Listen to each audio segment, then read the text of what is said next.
ঢালিউড নায়িকা মিষ্টি জান্নাত কেরিয়ারের সিনেমা আর অভিনয় দিয়ে আলোচনা সৃষ্টি না করতে পারলেও ব্যক্তি জীবনের নানা মুখরোচক গল্পে সংবাদের শিরোনাম হতে চুরি নেই তার। বিভিন্ন সময় নিজের বক্তব্যের জন্য আলোচনায় আসেন তিনি।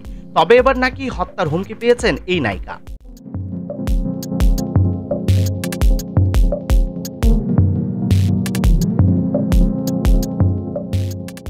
সামাজিক যোগাযোগ মাধ্যমে এক পোস্টে মিষ্টি জান্নাত উল্লেখ করেছেন যে তাকে মেরে ফেলার হুমকি দেওয়া হচ্ছে। ফেসবুক পোস্টে এই নায়িকা লেখেন, গতকাল থেকে বিভিন্ন নাম্বার থেকে আমাকে মেসেজ করে কল দিয়ে চাঁদা চাওয়া হচ্ছে।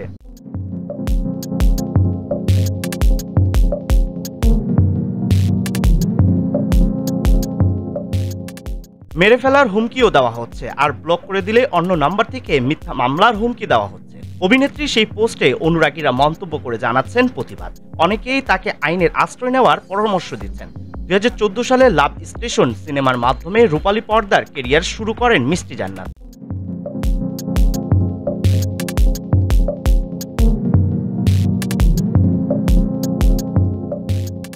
এরপর নিয়মিত কাজ করছেন সিনেমায়। নায়িকা পরিচয়ের পাশাপাশি তিনি একজন চিকিৎসকও। গত বছরে শাকিব খানের সঙ্গে বিয়ের গুঞ্জনে আলোচনায় এসেছিলেন এই অভিনেত্রী। পরে অবশ্য সংবাদ সম্মেলন ডেকে নিজে বিষয়টি পরিষ্কার করেন তিনি। জানান পুরো বিষয়টি আদতে গুজব।